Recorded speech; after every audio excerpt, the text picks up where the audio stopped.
Pensée pour moi-même de Marc Aurèle. Résumé par les rares livres. Introduction.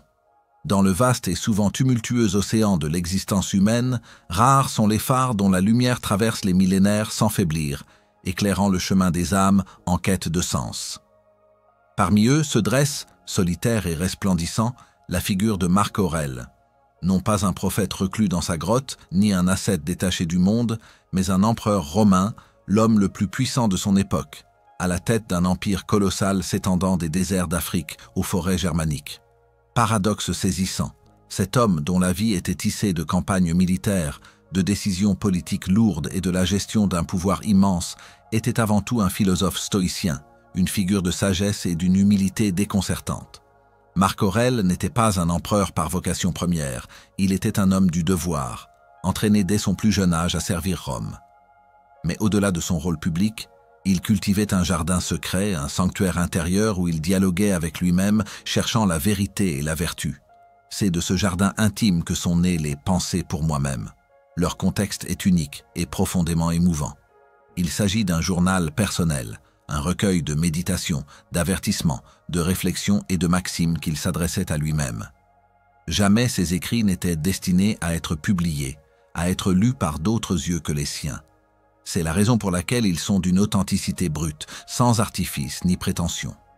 Chaque phrase est une perle de sagesse capturée sur l'instant, un souffle de l'âme d'un homme qui, malgré la charge du monde, cherchait inlassablement la paix intérieure et la juste action. Le but intrinsèque de ce livre n'est donc pas de théoriser sur le monde, mais d'offrir un guide de vie profondément pratique. C'est un entraînement mental quotidien, une série d'exercices spirituels conçus pour aider son auteur, et par extension le lecteur, à vivre avec vertu, à cultiver une résilience inébranlable face aux aléas de l'existence, et à maintenir une clarté d'esprit au milieu du chaos. Marc Aurèle se rappelait à lui-même les principes stoïciens pour affronter la colère, la peur, le chagrin, l'orgueil et l'illusion. Il cherchait à vivre en harmonie avec la nature, avec sa propre raison, et à accepter ce qui ne dépendait pas de lui. Pour ceux d'entre vous qui connaissaient déjà cet ouvrage, ou pour ceux qui le découvrent, il est important de noter une particularité de sa structure. Ce que l'on pourrait intuitivement appeler des chapitres sont en réalité des livres. Les Pensées pour moi-même sont divisés en 12 livres ou sections. Marc Aurèle ne les a pas numérotés ni organisés de manière thématique précise, mais cette division s'est imposée au fil du temps, reflétant des regroupements de pensées, parfois écrites à des moments différents, voire dans des lieux divers comme ces camps militaires. En parlant de livres plutôt que de chapitres, nous respectons la tradition de cette œuvre monumentale, et vous verrez que chaque livre aborde des facettes essentielles de sa philosophie, comme des carnets de bord successifs de son cheminement intérieur.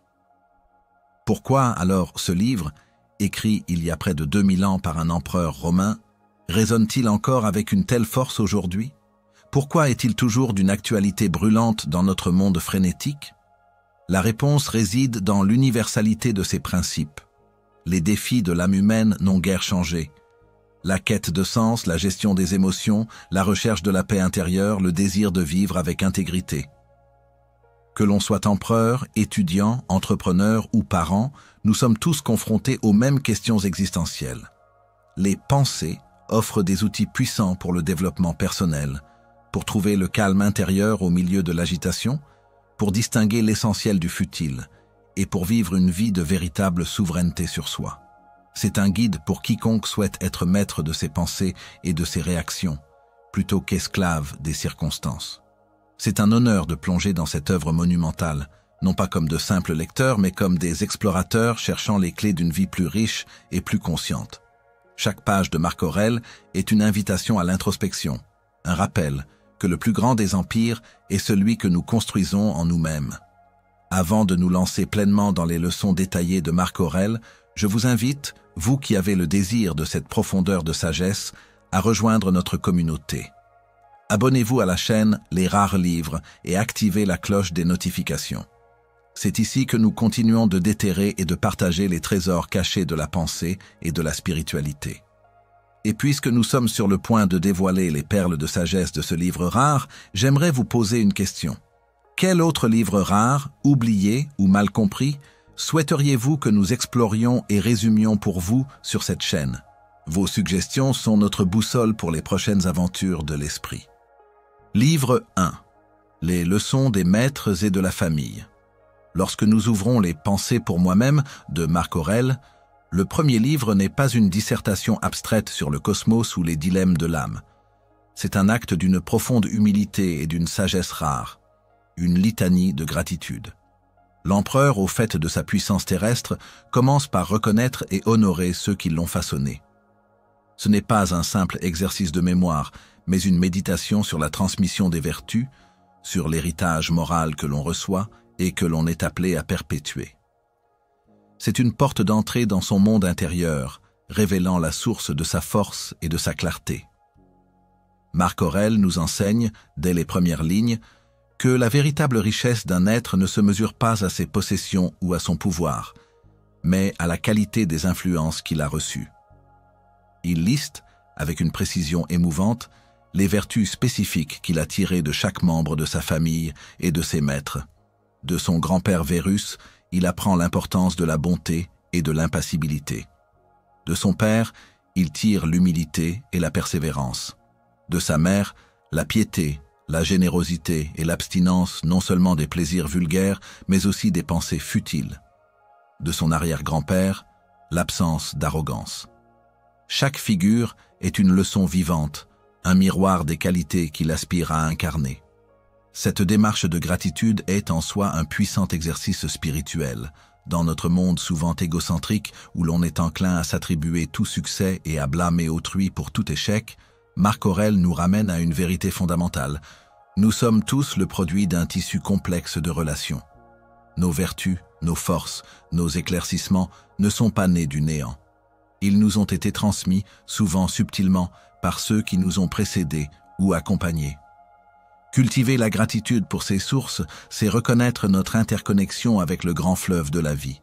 C'est se relier à une lignée de sagesse qui nous dépasse et nous porte.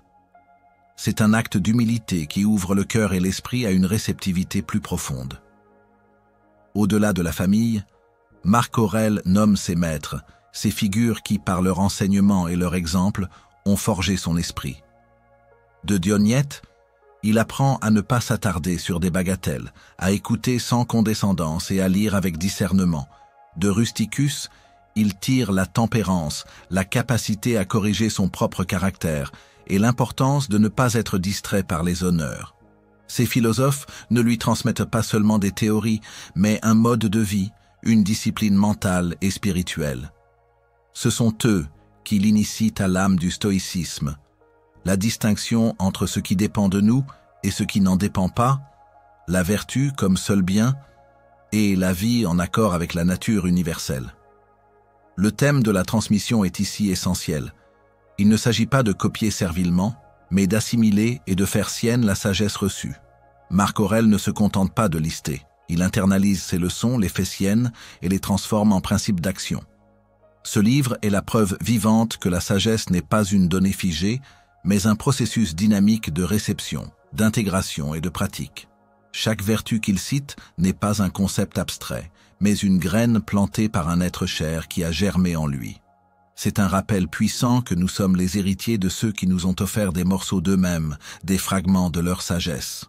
L'héritage moral que Marc Aurèle se construit est donc une mosaïque d'influences. Ce n'est pas un legs matériel qui est mis en avant, mais la richesse intangible du caractère, des principes et de la discipline.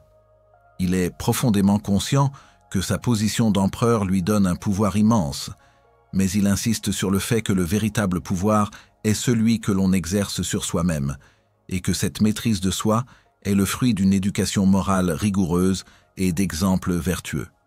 Ce qu'il reçoit, il le transforme en une force intérieure qui lui permet de gouverner non par la tyrannie, mais par la sagesse.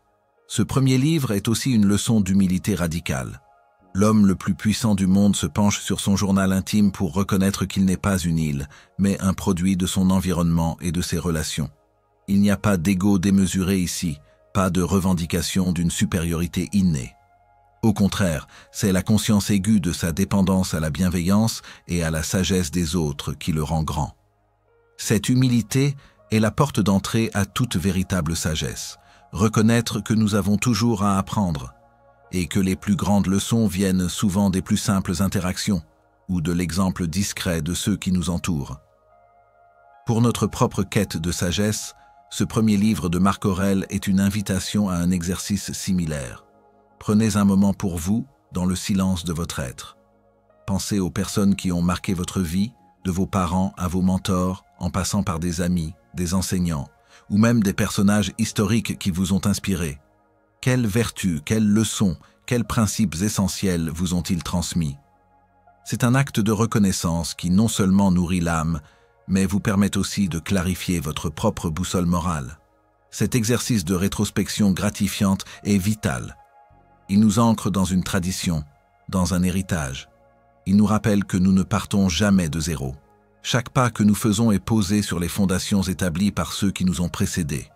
La sagesse stoïcienne de Marc Aurèle ne s'est pas construite dans un vide intellectuel, mais dans le riche terreau des influences humaines. Sa capacité à gouverner un empire avec justice et sérénité trouvait sa source dans les leçons de ses parents qui lui avaient enseigné la patience, de ses maîtres qui lui avaient inculqué la logique et l'éthique, et de ses amis qui lui avaient rappelé l'importance de la simplicité et de l'intégrité. Ce que Marc Aurèle met en lumière, c'est que notre caractère n'est pas une donnée fixe, mais une œuvre d'art en constante construction, sculptée par les interactions et les enseignements reçus. Les vertus qu'il admire chez les autres sont les vertus qu'il s'efforce de cultiver en lui-même. C'est un appel à l'action, non pas simplement à admirer la sagesse, mais à l'incarner, à devenir soi-même une source de transmission pour ceux qui viendront après nous. Ce premier livre, en apparence si simple, est en réalité un profond enseignement sur la source de la force intérieure. Elle ne vient pas de l'isolement ou de l'autosuffisance, mais de la reconnaissance humble des influences, de la gratitude pour les leçons reçues et de la volonté de perpétuer un héritage de vertu non par obligation, mais par conviction profonde. C'est le fondement sur lequel il bâtira le reste de ses méditations et la force avec laquelle il affrontera les plus grandes épreuves de son règne. Livre 2. Se préparer à affronter la vie. Après s'être ancré dans la gratitude envers ceux qui l'ont forgé, Marc Aurèle, dans le deuxième livre de ses Pensées, nous invite à un rituel essentiel. La préparation mentale à affronter chaque nouvelle journée. Ce n'est pas une simple routine, mais un exercice spirituel profond, une méditation sur la manière de se lever chaque matin avec force, malgré les injustices, les obstacles et la dureté inhérente au monde. C'est l'essence de l'acceptation, de la discipline et d'une lucidité sans concession face à la réalité. Imaginez l'empereur, se réveillant dans la semi-obscurité d'une aube romaine, peut-être dans une tente militaire sur les confins de l'Empire. Avant même de se lever, son esprit s'engage dans un dialogue intérieur, une anticipation consciente des défis qui l'attendent. Il ne s'agit pas de pessimisme, mais d'une préparation stratégique. Il se rappelle qu'il rencontrera probablement des gens désagréables, des ingrats, des menteurs, des envieux. Il se dit que ces personnes agissent ainsi par ignorance du bien et du mal. Cette simple préméditation le vaccine contre la surprise et la frustration, lui permettant d'aborder le monde non pas en victime potentielle, mais en observateur lucide, armé de compassion. Le cœur de cette préparation réside dans l'acceptation radicale de ce qui est. Marc Aurèle sait que la vie, par nature, est imprévisible et souvent difficile. Les événements extérieurs sont hors de notre contrôle. La maladie, la perte, la critique, la trahison, tout cela fait partie du tissu de l'existence. La sagesse stoïcienne ne consiste pas à nier ces réalités, mais à les embrasser comme des composantes inévitables du destin.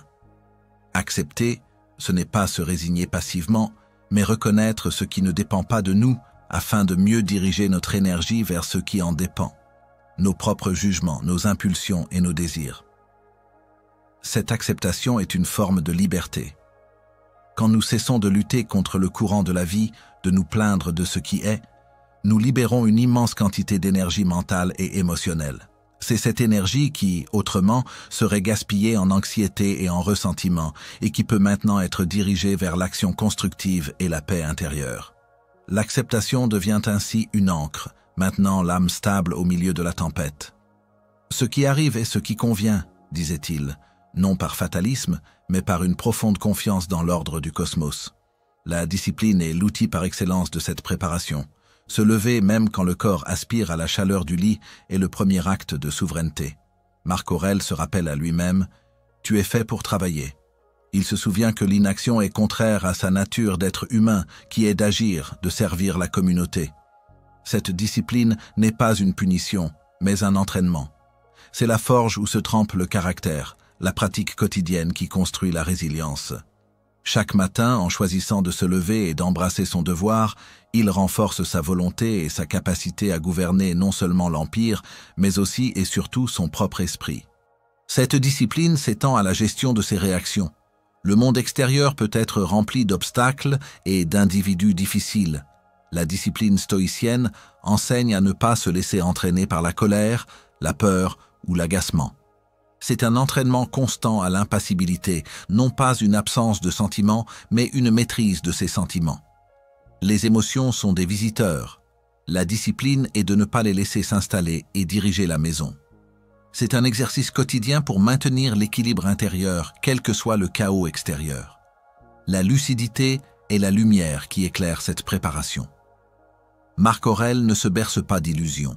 Il voit le monde tel qu'il est, avec ses imperfections, ses injustices et sa fragilité. Il reconnaît la nature éphémère de toute chose, y compris la sienne propre. Cette conscience de la mort imminente, loin d'être morbide, est une puissante motivation à vivre chaque instant avec intensité et vertu. Tu pourrais quitter la vie en ce moment même, que chacune de tes actions, de tes paroles, de tes pensées, soit donc comme si tu devais mourir à l'instant. Cette lucidité face à notre finitude renforce l'urgence de vivre en accord avec nos principes les plus élevés, de ne pas remettre à demain ce qui peut être accompli dans l'instant présent. Cette lucidité s'applique aussi aux autres. Il reconnaît que les défauts qu'il verra chez autrui sont souvent le résultat de leur ignorance, de leur conditionnement. Plutôt que de les juger, il cherche à les comprendre avec compassion. Il se rappelle que les hommes sont faits pour vivre ensemble et que même ceux qui nous irritent font partie du grand dessein cosmique. Cette perspective permet de désamorcer la colère et l'impatience et de maintenir une attitude de bienveillance, même envers ceux qui agissent de manière irrationnelle. Ce deuxième livre est un manuel de survie spirituelle pour l'homme d'action. Il enseigne que la bataille la plus importante se livre chaque matin, non pas sur un champ de bataille extérieur, mais dans l'arène de son propre esprit. En préparant son esprit à affronter le jour avec acceptation, discipline et lucidité, Marc Aurèle se dote d'une armure invisible, faite de sagesse et de force intérieure. Pour nous, qui naviguons dans un monde tout aussi complexe et exigeant, les leçons de Marc Aurèle sont d'une actualité saisissante. À l'aube de chaque journée, avant de nous laisser emporter par le flot des notifications et des exigences, nous avons la possibilité de nous offrir ce même rituel de préparation. Anticipez avec calme. Prenez un instant pour visualiser la journée. Quels défis pourraient surgir? Qui pourriez-vous rencontrer? Qui pourrait tester votre patience? Non pas pour vous inquiéter, mais pour vous préparer mentalement, pour décider à l'avance comment vous choisirez de réagir avec vertu et dignité. Embrassez l'acceptation. Rappelez-vous que tout ce qui ne dépend pas de vous est à accepter. L'embouteillage, le collègue difficile, la mauvaise nouvelle. Votre pouvoir ne réside pas dans le contrôle de l'extérieur, mais dans votre capacité à maintenir la paix intérieure, quoi qu'il arrive. Affirmez la discipline. Levez-vous avec une intention. Rappelez-vous votre devoir envers vous-même et envers les autres. Ne cédez pas à la paresse de l'esprit ou du corps. Chaque petite victoire sur soi-même le matin construit la force pour le reste de la journée. Cultivez la lucidité. Voyez les choses telles qu'elles sont, sans embellissement ni dramatisation. Rappelez-vous la fugacité de la vie et utilisez cette conscience non pas pour la peur, mais pour inspirer chaque action d'un sens profond et d'une urgence bienveillante. Voyez les autres avec compassion, reconnaissant que leurs erreurs sont souvent le fruit de l'ignorance. L'exemple de Marc Aurèle nous montre que la véritable puissance n'est pas d'éviter les tempêtes, mais d'apprendre à naviguer en leur sein avec une boussole intérieure inébranlable. Ce n'est pas une philosophie pour les faibles, mais pour les rois et les reines de leur propre âme, qui choisissent consciemment de transformer chaque aurore en une opportunité de croissance, d'intégrité et de paix. En faisant de cette préparation matinale un rituel sacré, nous commençons notre journée non pas comme des passagers emportés par le courant, mais comme des pilotes conscients, capables de diriger notre vaisseau à travers les eaux les plus agitées, avec force et sérénité. Livre 3. Se détacher de l'ego et des distractions. Après s'être préparé mentalement à affronter le monde avec lucidité et discipline, Marc Aurèle, dans le 3e livre de ses méditations, nous guide vers une libération encore plus profonde. Le détachement de l'ego et des innombrables distractions qui voilent notre perception de l'essentiel. C'est ici que l'empereur philosophe nous exhorte à recentrer sa vie sur l'essentiel, et non sur les apparences trompeuses ou les désirs futiles qui consument notre énergie. Les thèmes de l'humilité, du véritable sens de la vie et de la concentration inébranlable sont les piliers de cette ascèse intérieure. Le bruit du monde est assourdissant. Nos sens sont constamment sollicités par des plaisirs éphémères, des possessions matérielles, des jugements d'autrui et la quête incessante de reconnaissance. L'ego, cette construction mentale de notre identité séparée, se nourrit de ces stimulations extérieures. Il nous pousse à accumuler, à paraître, à nous comparer, à nous défendre. Marc Aurèle, qui pourtant possédait tout ce que le monde pouvait offrir, savait que cette course effrénée était une prison dorée, une source d'agitation et de souffrance. Il comprenait que la vraie liberté réside dans le dépouillement, dans la capacité à se détacher de ce qui est superflu pour embrasser ce qui est intrinsèquement valable. L'humilité est le premier pas vers ce détachement. Non pas une fausse modestie ou une autodépréciation, mais une reconnaissance profonde de notre place dans le grand ordre cosmique. Marc Aurèle se rappelle constamment la fugacité de l'existence humaine, la brièveté de notre passage sur Terre. Il médite sur la mort, non pas avec angoisse, mais comme un puissant rappel de l'impermanence. Quand on réalise que sa propre vie n'est qu'un souffle dans l'éternité, les prétentions de l'ego s'estompent. Les honneurs, la fortune, la renommée, tout cela est éphémère. Le véritable trésor est l'âme, le caractère, la vertu. Cette humilité nous libère de la tyrannie du moi et de ses exigences infinies. Elle nous permet de voir que nous ne sommes qu'une petite partie d'un tout immense et que notre véritable valeur réside dans notre contribution à ce tout, plutôt que dans notre propre glorification. Le sens de la vie n'est pas à chercher dans l'acquisition, mais dans la contribution. Marc Aurèle le rappelle, l'homme est fait pour agir, pour être utile à la communauté humaine. Il est une pièce du puzzle universel, et son bonheur réside dans l'accomplissement de sa fonction naturelle. Cette fonction n'est pas de poursuivre des désirs égoïstes, mais de vivre en accord avec la raison et la justice. Quand nous alignons nos actions sur ce sens profond, les distractions perdent de leur pouvoir. Elles apparaissent comme ce qu'elles sont, des tentatives de nous éloigner de notre véritable chemin. La quête de sens est une boussole intérieure qui nous ramène inlassablement vers l'essentiel, nous détachant des chimères de l'ego. La concentration est l'outil pratique qui permet de maintenir cet alignement. Dans un monde saturé d'informations et de sollicitations, notre attention est une ressource précieuse et souvent dilapidée. Marc Aurèle nous exhorte à diriger notre esprit avec une intention absolue. Il rappelle que la qualité de notre vie est directement proportionnelle à la qualité de notre pensée. Si notre esprit est dispersé, s'il se laisse emporter par des soucis futiles, des commérages, des jugements inutiles, alors notre énergie est gaspillée et notre paix intérieure est compromise. Pour Marc Aurèle, la concentration n'est pas un simple focus sur une tâche. C'est une présence totale à l'instant, une absorption complète dans l'action juste. Il conseille de ne faire qu'une chose à la fois et de la faire avec toute son âme, comme si c'était la dernière.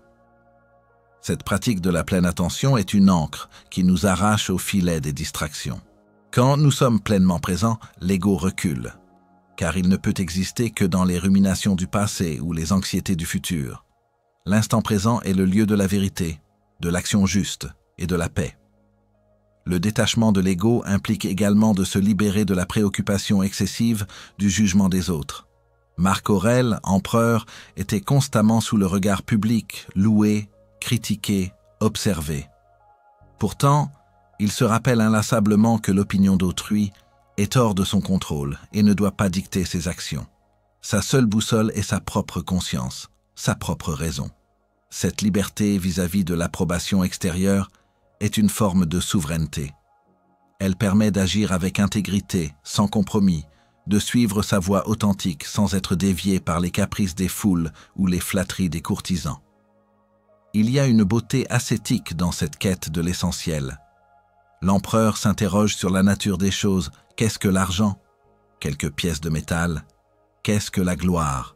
Un simple écho dans le vent. En dépouillant les choses de leurs illusions, il en perçoit la véritable valeur ou l'absence de valeur. Cette clarté de vision le libère des attachements. C'est une méditation profonde sur la vanité des vanités, non pas pour tomber dans le cynisme, mais pour s'ancrer dans ce qui est éternel et véritable, la vertu, la raison, l'harmonie avec l'univers. Pour nous, dans notre époque de surconsommation et de surstimulation, les leçons de Marc Aurèle sont plus pertinentes que jamais. L'humilité quotidienne. Face à l'ego qui veut toujours plus, rappelez-vous votre place humble et magnifique dans l'univers. Chaque matin, avant de vous lancer dans le tumulte, prenez un instant pour vous souvenir de votre finitude. Non pas pour vous affliger, mais pour inspirer chaque action d'une intention plus pure. Laissez votre ego s'effacer pour que votre essence puisse rayonner. La redéfinition du sens. Interrogez-vous sur le véritable sens de vos actions. Sont-elles motivées par le paraître, par la validation extérieure ou par un alignement profond avec vos valeurs et le bien commun? Recentrez vos efforts sur ce qui nourrit votre âme et contribue véritablement au monde, au lieu de vous disperser dans des quêtes futiles. La concentration sacrée. Traitez votre attention comme un trésor inestimable. Lorsque vous travaillez, travaillez. Lorsque vous écoutez, écoutez. Lorsque vous méditez, méditez. Éloignez les distractions. Permettez à votre esprit de s'immerger pleinement dans l'instant et dans la tâche à accomplir. C'est dans cette concentration que se révèle le pouvoir, que l'ego se tait et que la clarté se manifeste. C'est une discipline de l'esprit qui transforme le quotidien en une pratique spirituelle. Marc Aurèle nous invite à une révolution intérieure silencieuse. Il nous montre que le véritable pouvoir n'est pas d'avoir plus, mais d'avoir besoin de moins. Ce n'est pas de contrôler les autres, mais de se contrôler soi-même.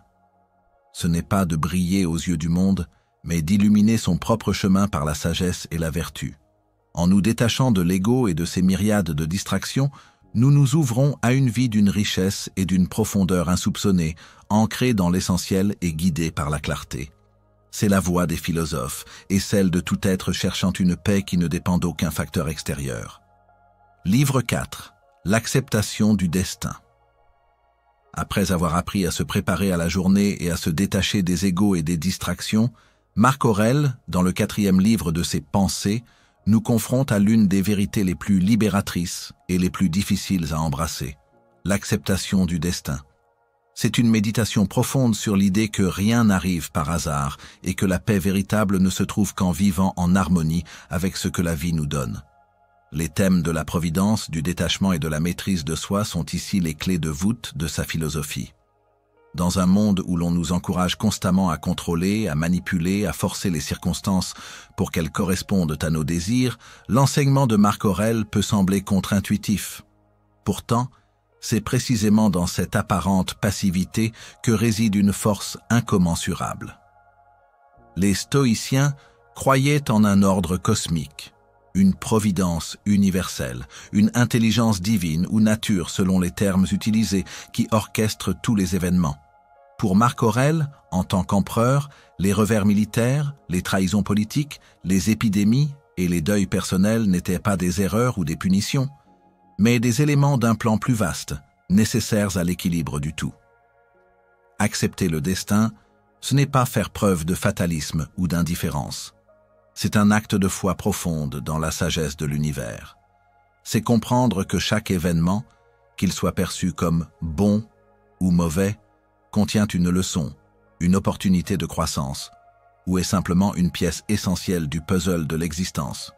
La souffrance ne vient pas de l'événement lui-même, mais de notre résistance à cet événement. Ce qui n'est pas nuisible à la cité ne nuit pas aux citoyens, écrit-il, suggérant que ce qui est conforme au plan universel est, par nature, bon pour l'individu qui s'y aligne. Cette acceptation est la source d'un profond détachement. Non pas un détachement froid ou une absence d'empathie, mais une libération des chaînes de l'attachement au résultat. Nous nous attachons à nos plans, à nos désirs, à nos attentes. Lorsque la réalité ne correspond pas à notre scénario, nous souffrons. Marc Aurèle nous invite à détacher notre bonheur et notre paix des choses extérieures qui ne dépendent pas de nous. La richesse, la santé, la réputation, la vie des êtres chers. Il ne s'agit pas de ne plus aimer ou de ne plus désirer, mais de ne plus faire de ces choses la condition sine qua non de notre sérénité. Le détachement est un art, une danse délicate entre l'action engagée et l'abandon. Nous agissons avec tout notre cœur, nous nous efforçons d'accomplir nos devoirs et de créer le bien, mais nous nous détachons du résultat. Si le succès ne vient pas, si la perte survient, nous ne sommes pas dévastés, car notre paix ne dépendait pas de cette issue spécifique. Nous avons fait ce qui était en notre pouvoir. Le reste est du ressort de la Providence. Cette attitude libère une immense énergie mentale et émotionnelle qui était auparavant consommée par l'anxiété du futur ou les regrets du passé. La maîtrise de soi est le terrain sur lequel s'exerce l'acceptation du destin. Si nous ne pouvons pas contrôler les événements extérieurs, nous avons un pouvoir absolu sur notre perception et notre réaction à ces événements. C'est là que réside notre véritable liberté et notre force. Marc Aurèle martèle ce point inlassablement. Notre esprit est notre forteresse inexpugnable. Personne ne peut nous forcer à consentir à une pensée fausse ou à nous laisser emporter par une émotion négative, à moins que nous ne l'y autorisions. Cette maîtrise de soi est une discipline quotidienne. Quand un événement difficile survient, la première impulsion est souvent de réagir avec colère, peur ou frustration. La maîtrise de soi, selon les stoïciens, est de faire une pause, de se retirer dans cette forteresse intérieure et de se poser la question « Est-ce que cela dépend de moi ? Puis-je changer cela ?» Si la réponse est non, alors l'acte de sagesse est d'accepter, de réajuster sa perspective et de choisir sa réponse intérieure avec calme et raison. C'est transformer l'obstacle en chemin, l'épreuve en opportunité. Pour Marc Aurèle, le destin n'est pas une chaîne qui nous ligote, mais un fleuve dans lequel nous devons apprendre à nager avec habileté. En résistant au courant, nous nous épuisons. En nous y adaptant, en le comprenant, nous pouvons naviguer avec grâce. Chaque adversité est une occasion de pratiquer la vertu, de renforcer son caractère, de polir son arté. C'est par les épreuves que l'âme se trempe et révèle sa véritable force. Il y a une dimension profondément spirituelle dans cette acceptation. C'est une forme de soumission à une intelligence supérieure, un abandon confiant à un ordre qui dépasse notre compréhension limitée. Pour certains, ce sera la volonté divine. Pour d'autres, les lois implacables de la nature. Quelle que soit la conceptualisation, l'idée est la même. Il y a une sagesse inhérente à l'univers et notre alignement avec cette sagesse est la clé de la paix. Considérons par exemple les pertes. Marc Aurèle perdit de nombreux enfants et fut confronté à la maladie et à la mort de proches. Loin de s'effondrer, il appliqua ses principes. Il se rappelait que la vie est prêtée, non possédée, et que la mort est un processus naturel, partie intégrante du cycle cosmique. Cette perspective lui permettait de vivre son deuil, non pas dans le désespoir stérile, mais dans une acceptation douloureuse mais sereine, libérant son énergie pour continuer à gouverner avec justice. Pour notre vie moderne, où l'illusion du contrôle est omniprésente, les enseignements du livre 4 sont d'une importance capitale. Reconnaître le cercle d'influence. Dessine mentalement un cercle. À l'intérieur, place ce que tu contrôles. Tes pensées, tes jugements, tes actions, ta vertu. À l'extérieur, place tout ce que tu ne contrôles pas. Le comportement des autres, la météo, l'économie, la maladie, le passé, le futur. Consacre ton énergie uniquement à ce qui est à l'intérieur. Tout le reste est à accepter avec sérénité. Méditer sur l'impermanence. Prends le temps chaque jour de méditer sur la nature éphémère de toute chose. Les plaisirs s'évanouissent, les difficultés passent, les êtres chers nous quittent. Cette conscience, loin d'être sombre, est un puissant moteur pour chérir l'instant présent et pour ne pas s'attacher excessivement à ce qui est transitoire. Choisir ta réponse. Face à chaque événement, avant de réagir, fais une pause. Respire. Demande-toi, comment puis-je choisir ma réponse de manière vertueuse et sage, indépendamment de ce qui se passe? C'est dans cet espace entre le stimulus et la réponse que réside ta liberté et ton pouvoir souverain. Confié à la providence, cultive une foi, quelle que soit sa forme, en un ordre plus grand. Lâche prise sur le besoin de tout comprendre ou de tout contrôler. Fais confiance que les événements, même difficiles, portent en eux une opportunité d'apprentissage ou un élément nécessaire à ton chemin. L'acceptation du destin n'est pas une faiblesse, c'est le sommet de la force intérieure, la marque d'un esprit qui a compris les lois universelles et qui a choisi de s'y aligner. En embrassant cette vérité, tu te libères du fardeau de la résistance, tu te détaches des résultats qui ne dépendent pas de toi et tu deviens le maître incontesté de ton propre monde intérieur. C'est le chemin des sages, qui trouvèrent la paix non pas en changeant le monde à leur guise, mais en changeant leur rapport au monde. Livre 5. Surmonter la paresse et agir avec volonté. Après avoir appris à se préparer mentalement et à embrasser le destin, Marc Aurèle, dans le 5e livre de ses Méditations, nous confronte à un autre défi fondamental de l'existence humaine, la paresse. Il ne s'agit pas seulement de l'inertie physique, mais d'une réticence de l'esprit à s'engager pleinement dans l'action juste.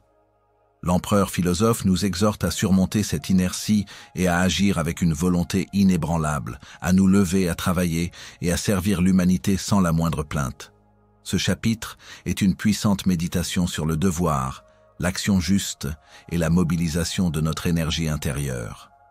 Dans un monde qui glorifie parfois le confort et la facilité, l'idée de devoir et de travail ardu peut sembler archaïque. Pourtant, pour les stoïciens, l'action est l'essence même de la vie vertueuse. L'homme est un être rationnel et social, né pour l'activité. Tu es né pour travailler, se rappelle Marc Aurèle, pourquoi te plaindre?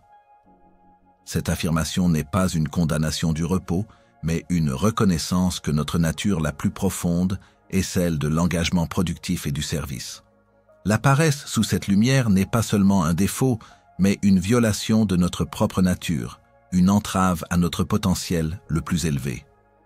Marc Aurèle comprend que la paresse est souvent une forme de résistance intérieure. C'est la voix subtile qui nous murmure de rester dans le confort, de remettre à plus tard, de fuir l'effort nécessaire. Cette résistance peut se manifester par la procrastination, l'indécision, ou un manque d'enthousiasme pour les tâches à accomplir. L'empereur lui-même, malgré son immense pouvoir, devait se rappeler ces vérités fondamentales chaque matin, luttant contre l'appel de son lit ou la tentation de se complaire dans la passivité. C'est cette lutte intérieure menée et gagnée chaque jour qui forge la véritable force de caractère. Le thème du devoir est central ici. Pour Marc Aurèle, le devoir n'est pas une contrainte imposée de l'extérieur, mais une obligation morale que l'on se donne à soi-même en accord avec la raison universelle. C'est la reconnaissance que nous sommes des maillons d'une chaîne, des citoyens du monde, et que notre bonheur est intrinsèquement lié à notre contribution au bien commun. Agir selon son devoir, c'est agir en harmonie avec la nature, non seulement sa propre nature d'être rationnel, mais aussi la nature universelle qui nous pousse tous à la coopération et à l'interdépendance.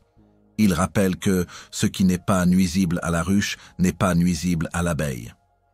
Notre bien individuel est indissociable du bien collectif. L'action juste est la manifestation concrète de ce devoir. Marc Aurèle ne prône pas l'action aveugle ou le travail pour le travail.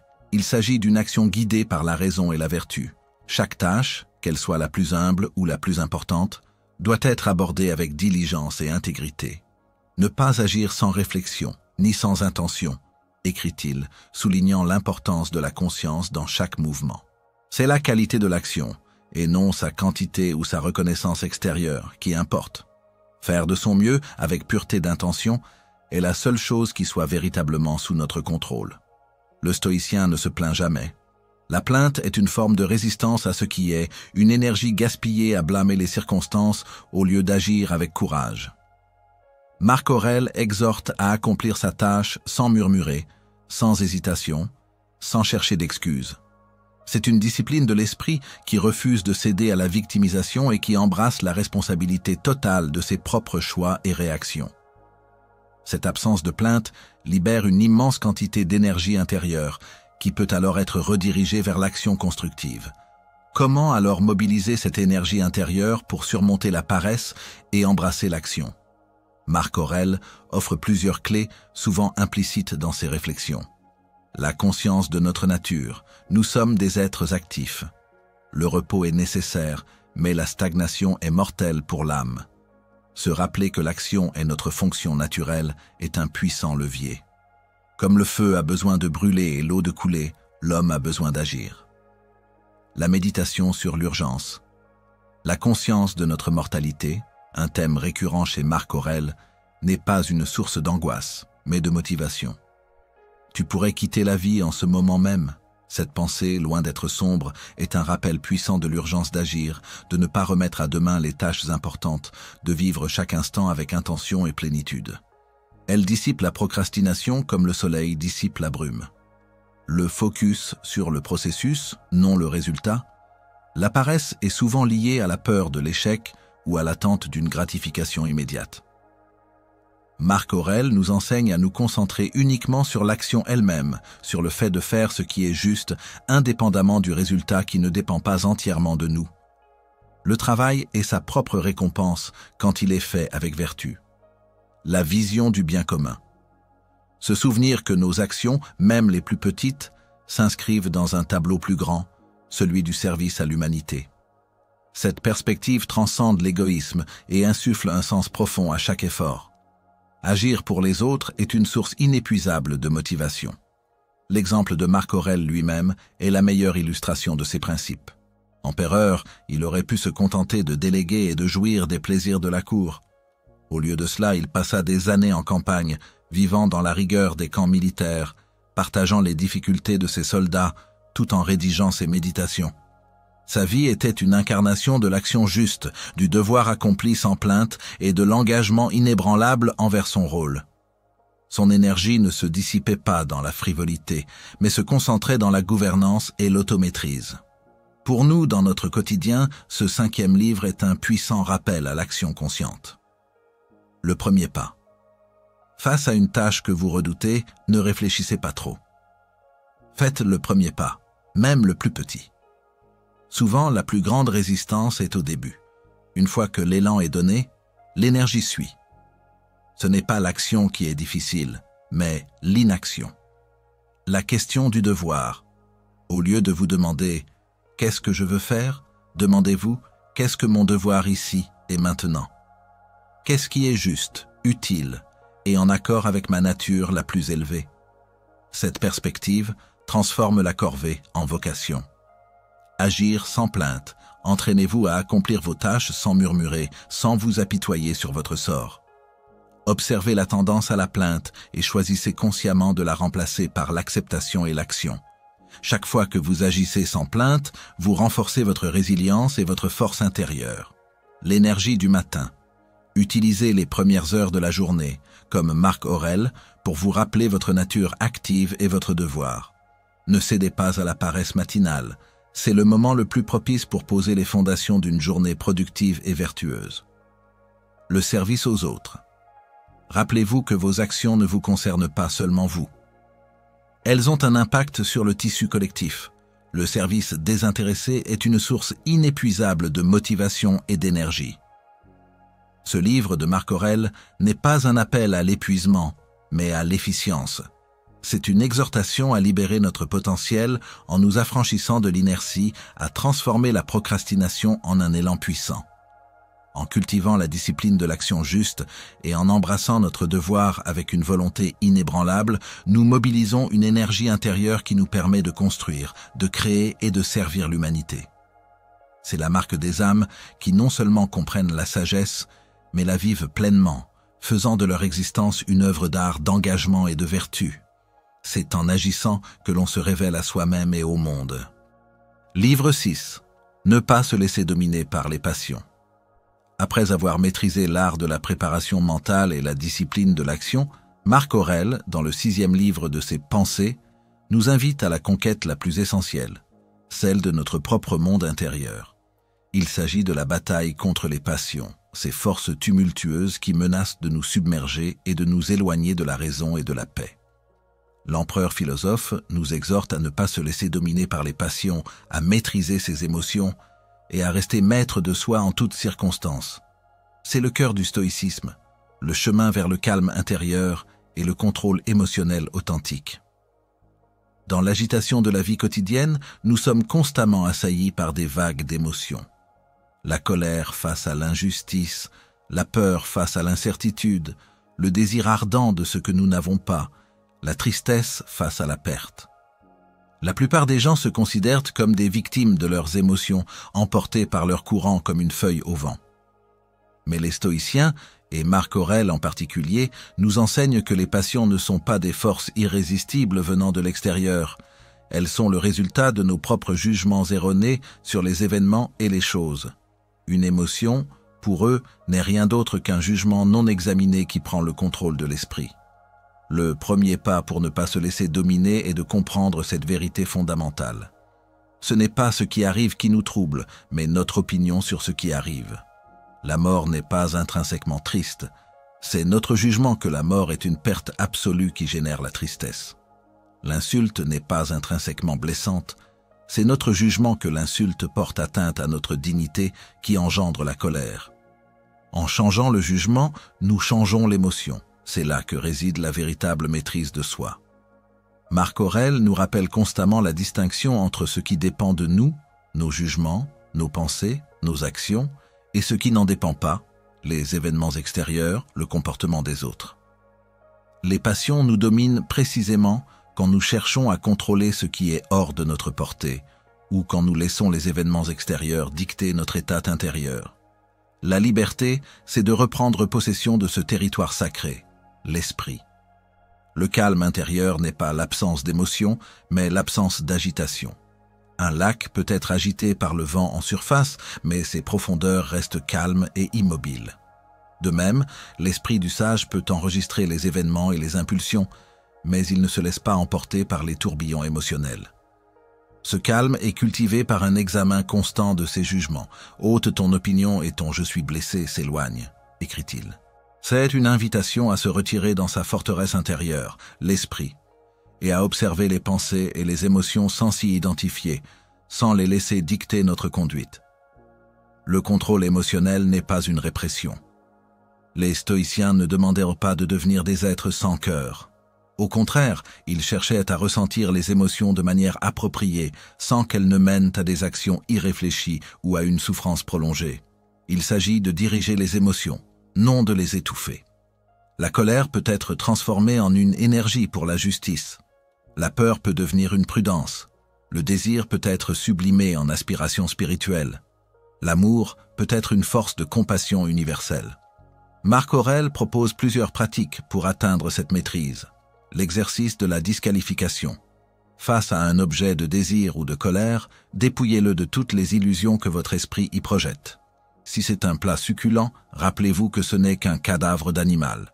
Si c'est de l'or, rappelez-vous que c'est un simple minéral sans vie. Si c'est la gloire, rappelez-vous que c'est un simple écho de voix. Cette technique permet de voir les choses telles qu'elles sont, sans les embellissements de nos passions, et de se libérer de leur emprise. La méditation sur l'éphémère. Toute chose passe. Les objets de nos désirs, les causes de nos colères, les personnes que nous aimons, tout est transitoire. La conscience de cette impermanence nous aide à ne pas nous y attacher outre mesure et à ne pas laisser leur absence ou leur présence dicter notre bonheur. La vue aérienne, the view from above, s'imaginer en train de regarder le monde d'en haut, de très haut, comme une petite fourmi dans un vaste univers. De cette perspective, nos soucis quotidiens, nos colères et nos désirs apparaissent dans leur insignifiance. Cela aide à relativiser et à ne pas se laisser emporter par les passions minuscules. L'action. Juste comme antidote. Lorsque les passions menacent de nous submerger, l'action juste est une échappatoire. Au lieu de ruminer la colère, agissez avec justice. Au lieu de céder aux désirs futiles, engagez-vous dans une tâche utile. L'action vertueuse est une ancre qui nous ramène à la raison et à la dignité. L'empereur lui-même était un maître dans l'application de ces principes. Confronté à des complots, des guerres interminables, des épidémies dévastatrices et des trahisons, il parvenait à maintenir une remarquable sérénité. Sa colère était dirigée contre l'injustice, non contre les individus. Sa peur était transformée en prudence stratégique. Son désir de paix se manifestait dans ses efforts pour la restaurer. Sa tristesse, face aux pertes, était ressentie, mais ne le paralysait pas.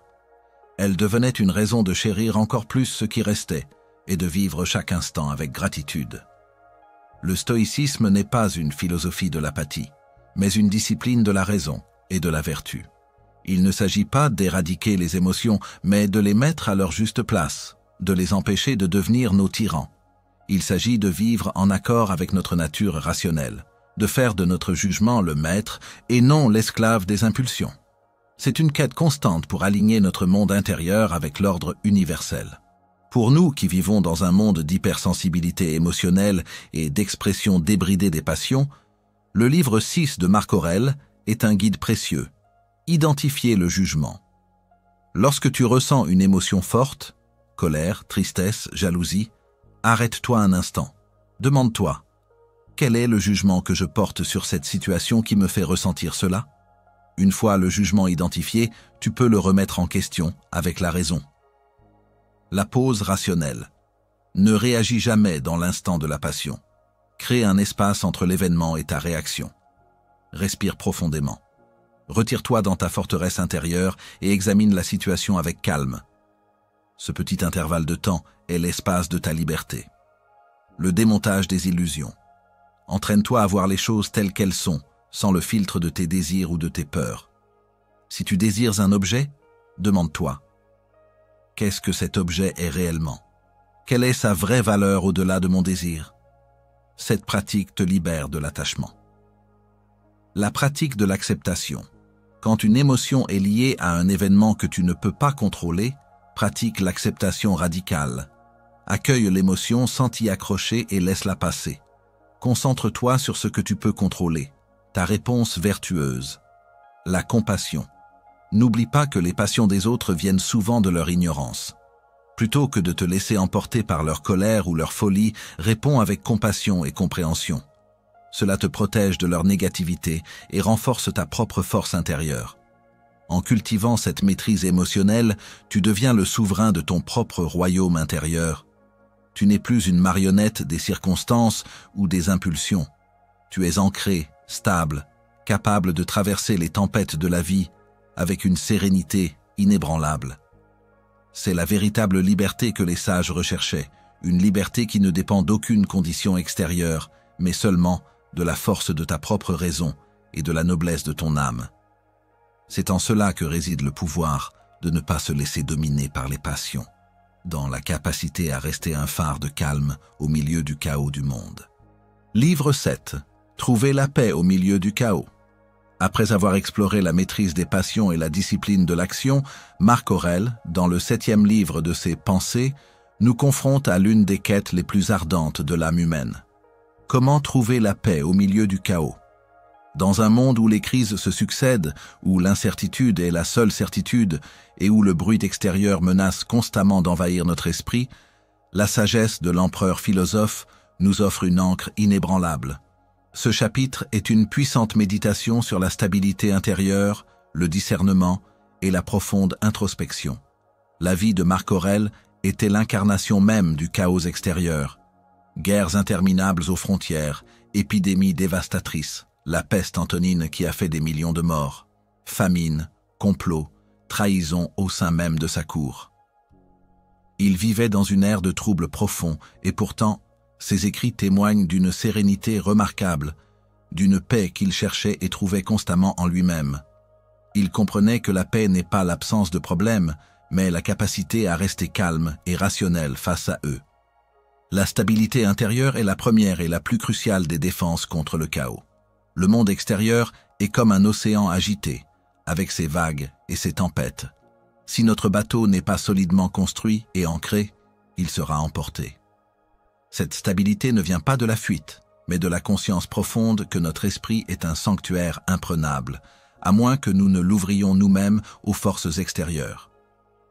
Marc Aurèle nous exhorte à ne pas nous laisser tirer ou pousser par les événements, mais à maintenir notre centre. Ne sois pas agité par les objets extérieurs, mais concentre-toi sur les choses dignes de ton attention, se rappelle-t-il. Cette discipline est un acte de souveraineté. Comment cultiver cette stabilité? Par un retour constant à notre raison, à notre faculté de jugement. Chaque fois qu'un événement extérieur menace notre paix, Marc Aurèle nous invite à nous replier en nous-mêmes, à interroger la nature de ce qui se passe et surtout la nature de notre propre réaction. Il s'agit de se déraciner de la dépendance aux circonstances et de s'ancrer dans la seule chose qui soit véritablement sous notre contrôle, notre caractère et nos choix. Cette forteresse intérieure est inexpugnable. Le discernement est l'outil aiguisé qui nous permet de maintenir cette stabilité. Dans le chaos, il est facile de se laisser submerger par une multitude de sensations, de rumeurs, de peurs. Le discernement stoïcien est la capacité à distinguer clairement ce qui est réel de ce qui est notre jugement sur le réel. Une chose est l'événement, la pluie, un mot dur.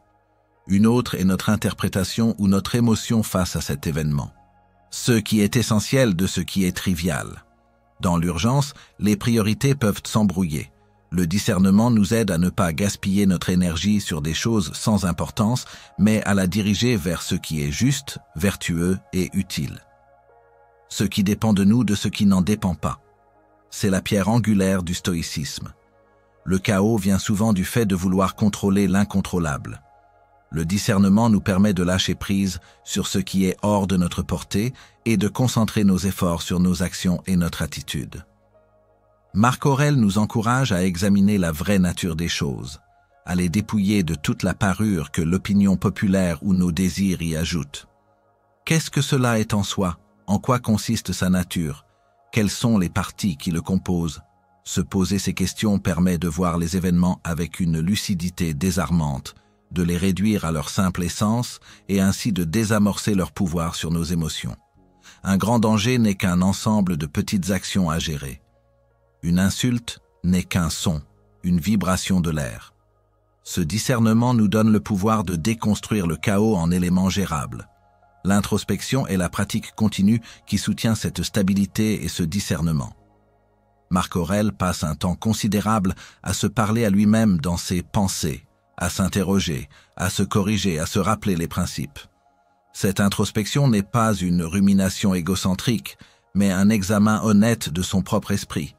Elle implique de observer ses pensées, devenir le spectateur de ses propres processus mentaux, sans jugement. D'où vient cette pensée? Est-elle vraie? Est-elle utile? Évaluer ses jugements. Sont-ils basés sur la raison ou sur des émotions non examinées? Suis-je en train de juger une situation de manière à me causer de la souffrance? Se rappeler les principes, revenir constamment aux vérités fondamentales du stoïcisme. La vertu est le seul bien. Ce qui est extérieur ne m'affecte pas. Tout est impermanent, tout est interconnu. Cette pratique régulière de l'introspection est comme un affûtage constant de l'épée du discernement. Elle nous permet de repérer les pièges de l'ego, les illusions du monde et les assauts des passions avant qu'ils ne nous submergent. C'est en nous connaissant nous-mêmes que nous pouvons nous gouverner efficacement. Marc Aurèle, même au cœur du tumulte, maintenait cette routine d'introspection. Quand il devait prendre une décision cruciale, il ne se laissait pas emporter par la panique ou la pression. Il se retirait, consultait sa raison et agissait selon ce qu'il jugeait juste, indépendant du chaos environnant. Sa paix venait de cette discipline interne, pas de l'absence de problèmes externes. Il savait que le calme ne se trouve pas autour de nous, mais en nous.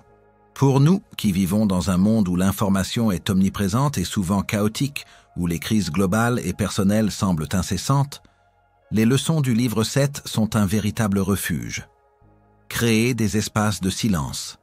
Même au milieu de l'agitation, trouvez des moments, des lieux, des rituels qui vous permettent de vous couper du bruit extérieur. Cela peut être quelques minutes de méditation, une promenade silencieuse, ou simplement l'acte de fermer les yeux et de respirer profondément. Ces moments sont essentiels pour retrouver votre centre et maintenir votre stabilité. Questionnez. Chaque réaction.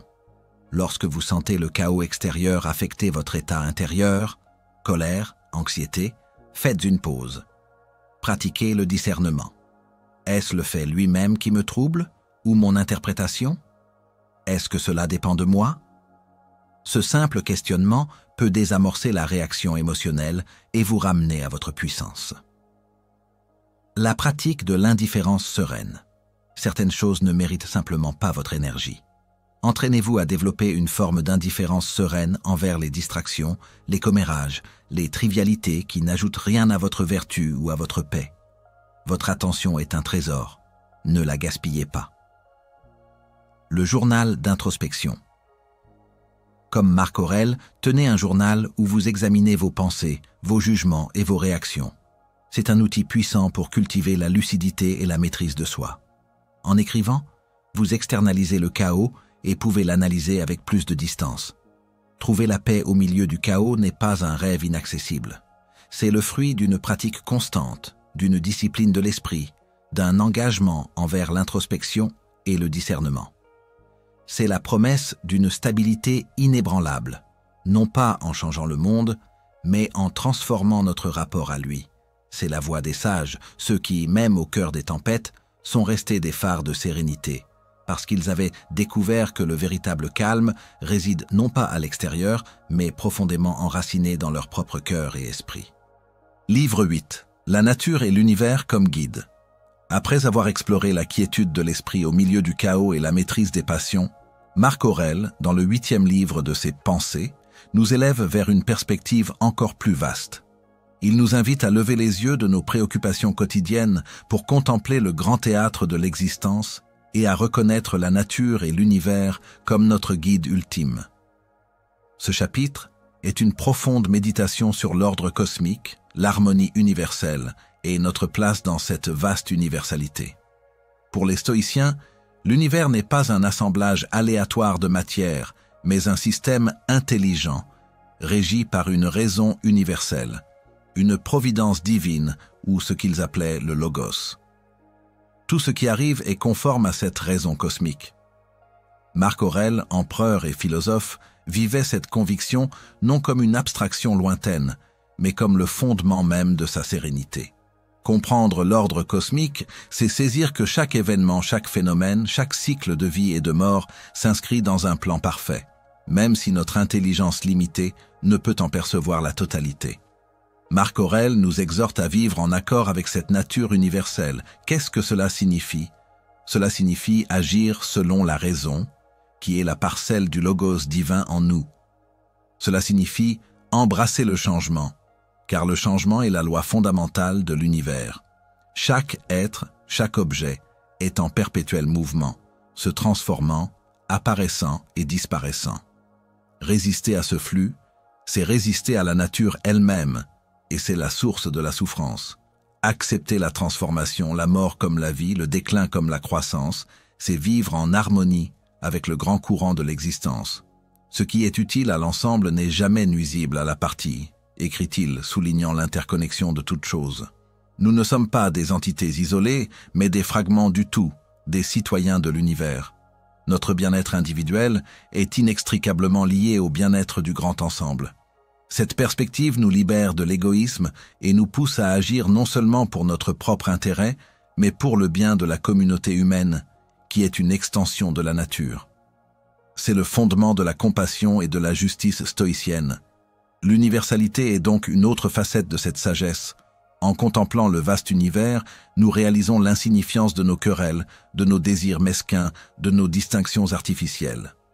Tous les êtres humains sont liés par la même raison universelle, la même nature fondamentale. Les frontières, les titres, les richesses, tout cela est illusoire du point de vue cosmique. Cette vue d'ensemble favorise la bienveillance envers tous, même envers ceux qui nous déplaisent ou nous blessent. Marc Aurèle se rappelait que même le plus misérable des hommes est son frère, une parcelle de la même raison divine. Pour Marc Aurèle, la nature est une enseignante silencieuse mais éloquente. Observez la pierre, l'arbre, la rivière, les étoiles, ils suivent tous leur nature sans résistance. Le feu monte, la terre descend, la plante pousse. Et l'homme, dont la nature est la raison et la sociabilité, doit agir en conséquence. Méditer sur les cycles de la nature, la naissance, la croissance, le déclin et la mort, nous prépare à accepter notre propre finitude et les transformations inévitables de notre vie. L'empereur, malgré les urgences de son règne, prenait le temps de cette contemplation cosmique. Il se rappelait que l'Empire, comme tout phénomène, était transitoire, que sa vie était une simple virgule dans l'histoire infinie de l'univers. Cette conscience de l'immensité du cosmos ne le rendait pas passif, mais lui donnait une force et une perspective unique pour gouverner. Ses décisions n'étaient pas prises à l'aune de ses émotions du moment, mais de la raison universelle à laquelle il cherchait à s'aligner. Il nous invite à un exercice de contemplation. Réfléchis constamment que tout est maintenant tel qu'il a été de tout temps, et tel qu'il sera de tout temps. Imagine-toi des périodes et des cycles qui se répètent, et comment, en 100 ans, ou en 200, ou en un temps infini, rien n'est nouveau. Cette perspective nous aide à désamorcer l'anxiété du futur et les regrets du passé, en nous ancrant dans le présent comme la seule réalité tangible, et en nous montrant que nos expériences individuelles sont des échos de schémas éternels. La joie profonde vient de cet alignement. Quand notre volonté s'harmonise avec la volonté universelle, quand nos actions sont en accord avec la raison cosmique, nous ressentons une paix et une plénitude qui dépassent la satisfaction des désirs éphémères. C'est la danse du particulier avec l'universel. Comment intégrer cette sagesse dans notre vie moderne, souvent déconnectée de la nature et de l'ordre cosmique? L'observation consciente de la nature. Même en ville, prenez le temps d'observer un arbre, un nuage, le vol d'un oiseau. Méditez sur les cycles des saisons, le lever et le coucher du soleil. Rappelez-vous que vous êtes une partie intégrante de cette nature. Laissez cette observation vous ramener à une perspective plus vaste, vous libérant des petites préoccupations. La méditation sur l'interconnexion. Chaque fois que vous utilisez un objet, que vous interagissez avec une personne, reconnaissez les innombrables liens qui vous unissent à la chaîne de l'existence. La nourriture que vous mangez, les vêtements que vous portez, la technologie que vous utilisez, tout est le fruit d'un vaste réseau de processus naturels et d'efforts humains. Cette conscience favorise la gratitude et la compassion. Embrassez le changement. Acceptez le changement comme la loi inéluctable de l'univers. Plutôt que de vous cramponner au passé ou de craindre l'avenir, apprenez à flotter avec le courant de la vie, en adaptant votre esprit et vos actions aux nouvelles réalités. Chaque fin est un nouveau commencement. Agir pour le bien commun.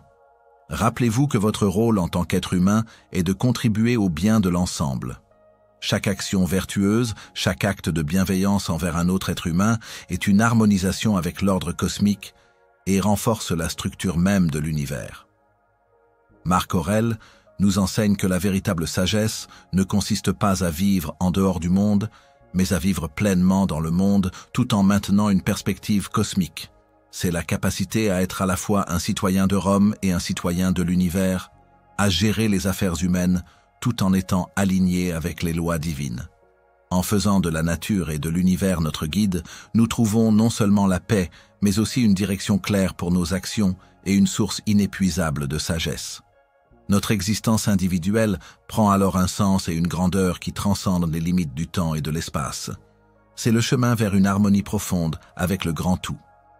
Livre 9, la justice, la tempérance et le pardon. Après avoir élevé notre regard vers l'ordre cosmique et cherché l'harmonie avec la nature, Marc Aurèle, dans le 9e livre de ses Pensées, nous ramène au cœur de l'action humaine, la conduite éthique. Ce chapitre est une puissante exhortation à vivre selon les plus hautes vertus, en particulier la justice, la tempérance et, de manière étonnante pour un empereur, le pardon. C'est une méditation profonde sur la compassion et la cohérence morale, ancrée non pas dans la faiblesse, mais dans une force intérieure inébranlable. Dans un monde où l'injustice semble souvent régner, où l'excès est monnaie courante et où la rancune s'accroche, les enseignements de Marc Aurèle sont une boussole morale essentielle. Il ne s'agit pas d'un ensemble de règles rigides, mais d'une invitation à incarner la vertu comme le fondement même de notre être. La justice est, pour Marc Aurèle, la vertu cardinale. Non pas la justice des tribunaux, avec ses lois écrites et ses jugements humains, mais une justice plus profonde, une justice cosmique, un alignement avec la raison universelle qui régit toute chose.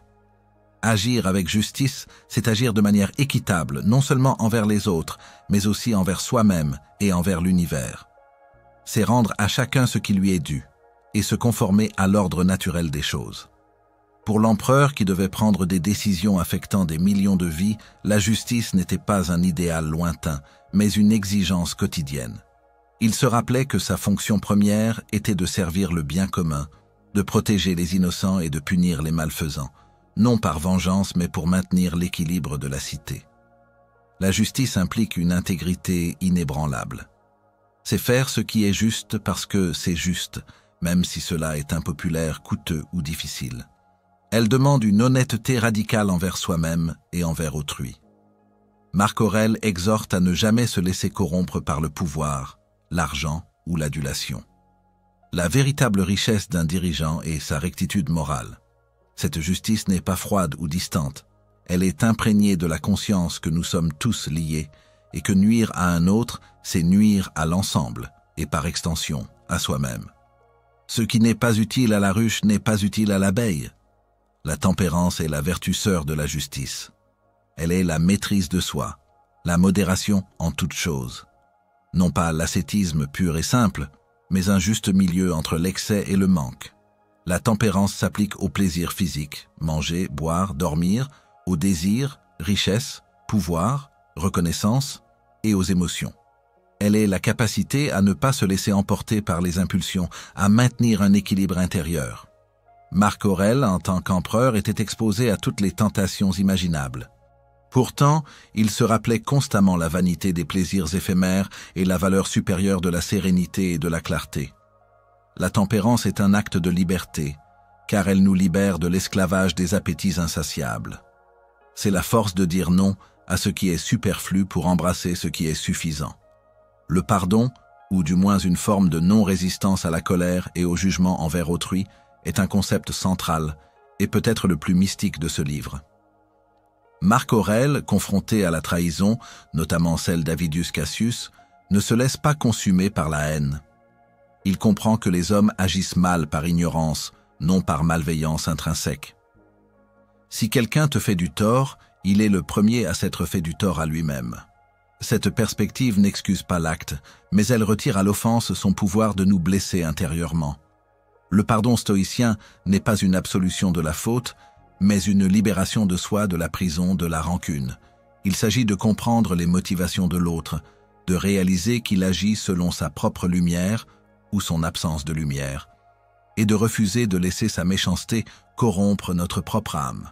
C'est un acte de compassion profonde, non pas envers l'acte lui-même, mais envers l'être humain qui, par ignorance ou faiblesse, s'égare. Cette compassion est un bouclier qui nous protège de la toxicité du ressentiment.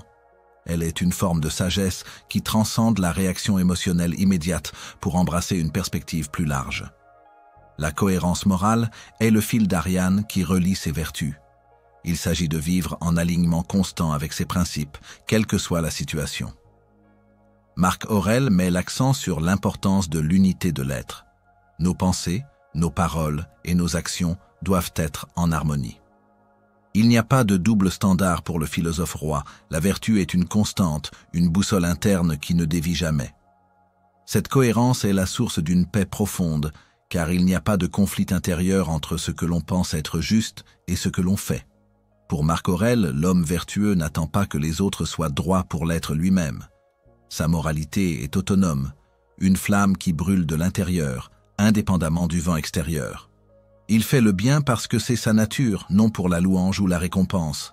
C'est le pouvoir de l'exemplarité silencieuse, où l'action vertueuse devient son propre message. Comment intégrer ces vertus dans notre vie quotidienne, dans un monde qui semble souvent les ignorer? Pratiquez la justice quotidienne.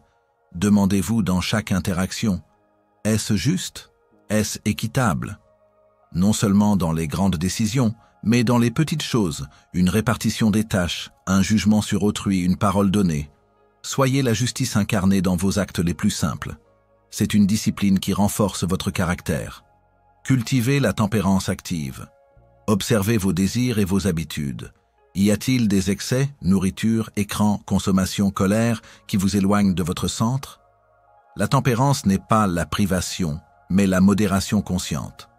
Choisissez de vous abstenir de ce qui vous nuit, non par obligation, mais par amour de votre propre équilibre et de votre liberté. L'alchimie du pardon. Quand quelqu'un vous blesse, faites une pause. Au lieu de céder à la colère ou à la rancune, essayez de comprendre la cause de leur acte. Est-ce l'ignorance, la peur, la souffrance? Rappelez-vous que leur action est d'abord une blessure qu'ils se portent à eux-mêmes. Le pardon est un acte de libération personnelle, non une faiblesse. Libérez-vous de la prison du ressentiment. C'est un acte de force et de compassion envers soi-même avant tout. Visez la cohérence morale. Faites un effort conscient pour aligner vos pensées, vos paroles et vos actions. Y a-t-il des domaines où vous dites une chose et en faites une autre? La cohérence apporte une paix profonde, car elle élimine le conflit intérieur et renforce votre intégrité. Le 9e livre de Marc Aurèle est un rappel puissant que la véritable grandeur ne réside pas dans le pouvoir ou la richesse, mais dans la qualité de notre âme. En cultivant la justice, la tempérance et le pardon, nous ne faisons pas seulement le bien autour de nous, nous nous forgeons nous-mêmes. Nous devenons des piliers de vertu, des phares de compassion et des exemples de cohérence morale dans un monde qui en a désespérément besoin.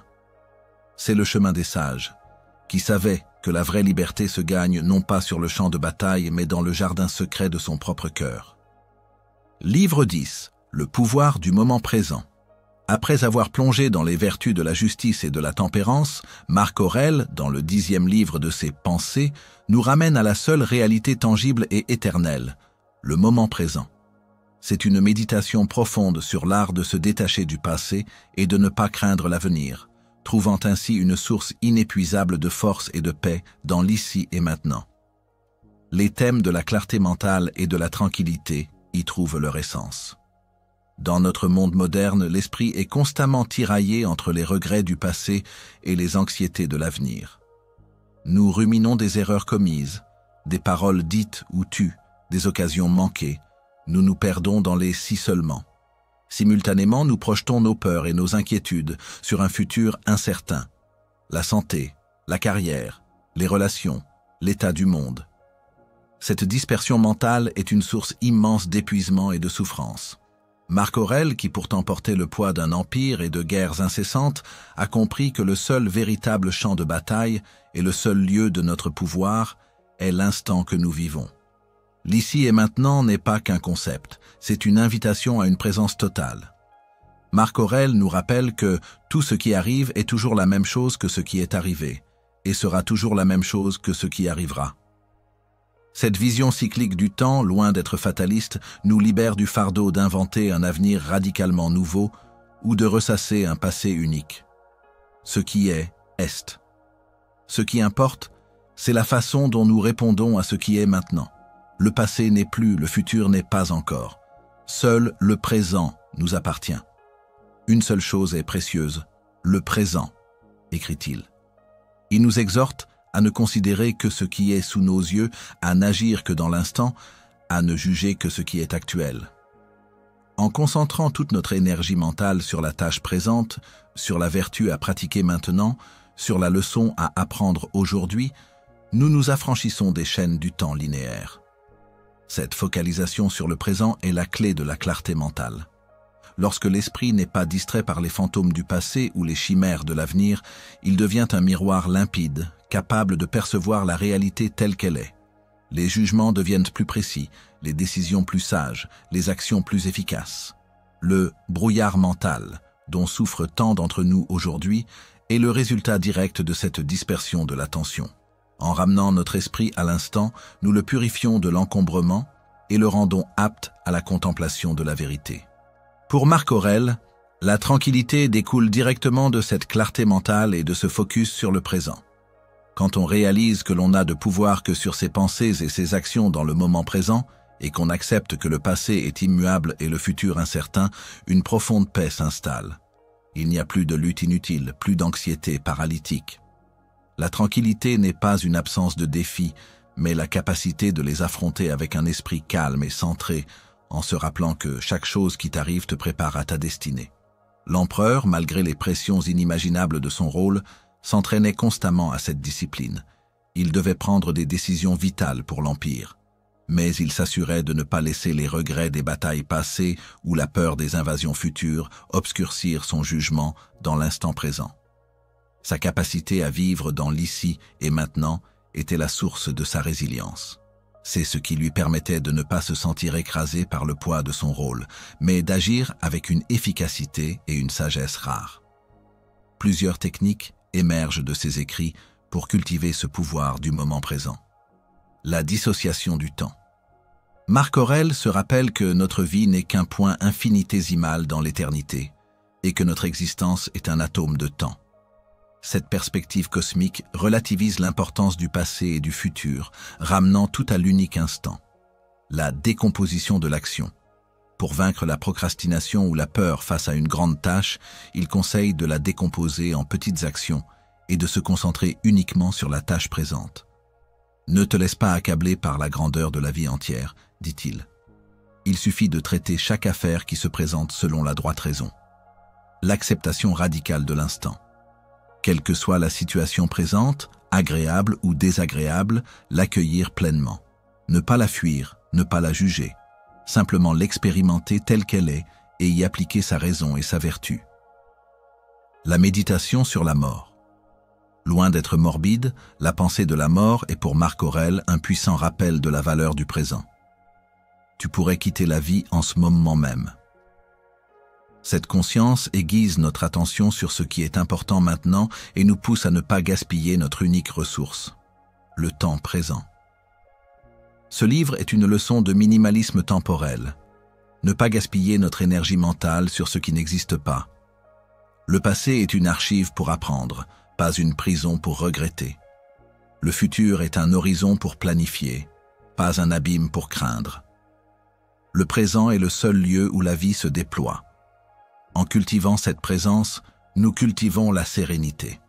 Nous devenons plus efficaces dans nos actions, plus clairs dans nos pensées et plus profonds dans nos expériences.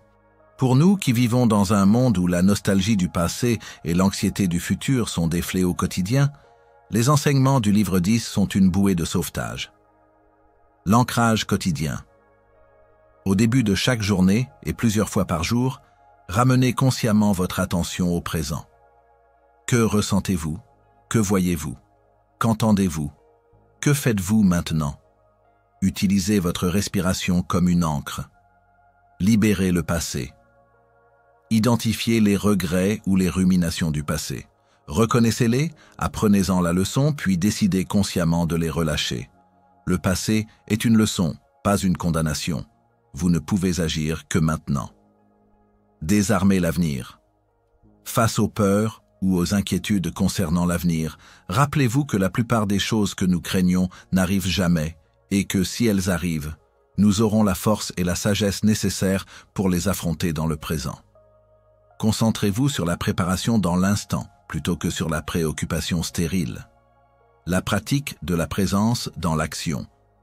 Que ce soit en mangeant, en marchant, en travaillant, en parlant, engagez-vous pleinement dans l'action présente. Éliminez le multitâche. Donnez toute votre attention à ce que vous faites.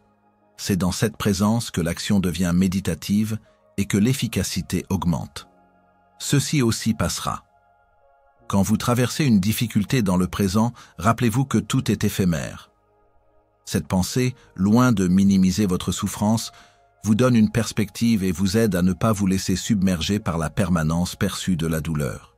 Le 10e livre de Marc Aurèle est un puissant rappel que notre véritable royaume n'est pas le temps, mais l'éternité du présent.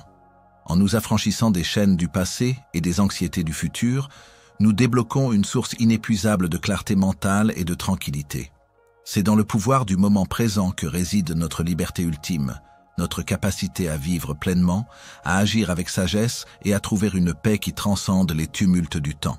C'est le chemin des sages qui savaient que la vraie vie se déroule toujours ici, maintenant. Livre 11. Être droit sans attendre des autres qu'ils le soient. Après avoir exploré le pouvoir du moment présent, Marc Aurèle, dans le 11e livre de ses Pensées, nous confronte à l'un des défis les plus subtils et les plus élevés de la vie vertueuse. Être droit sans attendre des autres qu'ils le soient. C'est une méditation profonde sur l'autonomie morale, le pouvoir de l'exemplarité et la pureté absolue de l'intention, faire le bien pour le bien lui-même, sans rien attendre en retour. Dans notre société, il est courant de conditionner notre comportement à celui des autres. Je serai gentil si tu l'es. Je serai honnête si tu l'es. Je pardonnerai si tu le fais en premier. Cette dépendance aux actions d'autrui est une forme d'esclavage. Elle nous prive de notre liberté d'agir selon nos propres principes et nous lie aux caprices et aux imperfections du monde extérieur. Marc Aurèle, en tant qu'empereur, était constamment entouré de personnes aux motivations diverses, certaines nobles, d'autres moins. Il savait que baser sa propre vertu sur la vertu d'autrui serait une source constante de déception et de compromission. L'autonomie morale est la pierre angulaire de ce principe. C'est la capacité à puiser sa force et sa direction en soi-même, à être une source de vertu plutôt qu'un miroir des autres. Marc Aurèle nous rappelle que notre bien ne dépend pas de ce que font les autres, mais de ce que nous faisons nous-mêmes. Ma vertu est ma vertu, et la méchanceté d'autrui n'est pas une excuse pour renoncer à ma propre droiture. C'est une affirmation puissante de l'individualité de la responsabilité morale. Mon caractère est mon seul domaine de pleine souveraineté. Il nous exhorte à ne pas nous plaindre de la nature des hommes. Les hommes agissent comme ils agissent, par ignorance ou par faiblesse. Les haïr, c'est haïr une partie de l'univers dont nous faisons nous-mêmes partie. La sagesse n'est pas de les changer par la force ou la condamnation, mais de les accepter tels qu'ils sont, tout en persévérant dans notre propre chemin de vertu. Ne demande pas que ce qui arrive arrive comme tu le désires, mais désire que ce qui arrive arrive comme il arrive, et tu seras heureux. Cette maxime s'applique aussi aux comportements humains. Le pouvoir de l'exemplarité est immense, même s'il est souvent silencieux. Marc Aurèle ne prêchait pas par des discours grandiloquents, mais par son comportement. Sa vie était son sermon. En faisant le bien, en étant juste, tempérant, courageux et sage, il inspirait ceux qui l'entouraient, non par la contrainte, mais par l'attraction. Le véritable leader n'est pas celui qui ordonne la vertu, mais celui qui l'incarne. Et cette incarnation n'attend aucune reconnaissance ou réciprocité. Le simple fait d'agir avec vertu est sa propre récompense. L'empereur comprenait que l'influence la plus profonde n'est pas celle qui est bruyante, mais celle qui est constante et authentique. Un acte de gentillesse accompli sans attente de retour, un mot de vérité prononcé sans peur de déplaire, une décision juste prise sans égard pour les conséquences personnelles. Ce sont ces moments qui résonnent le plus fortement, même s'ils passent inaperçus aux yeux du monde. L'exemplarité silencieuse est une forme de rayonnement spirituel qui transforme les cœurs bien plus que n'importe quel discours. La pureté d'intention est le cœur de cette autonomie morale.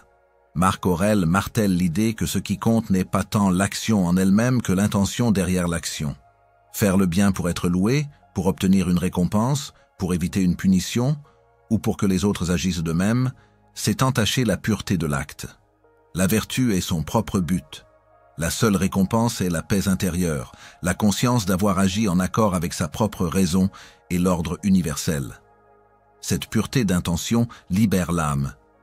Elle nous affranchit de la dépendance à l'approbation extérieure, cette quête insatiable qui nous rend esclaves du regard d'autrui.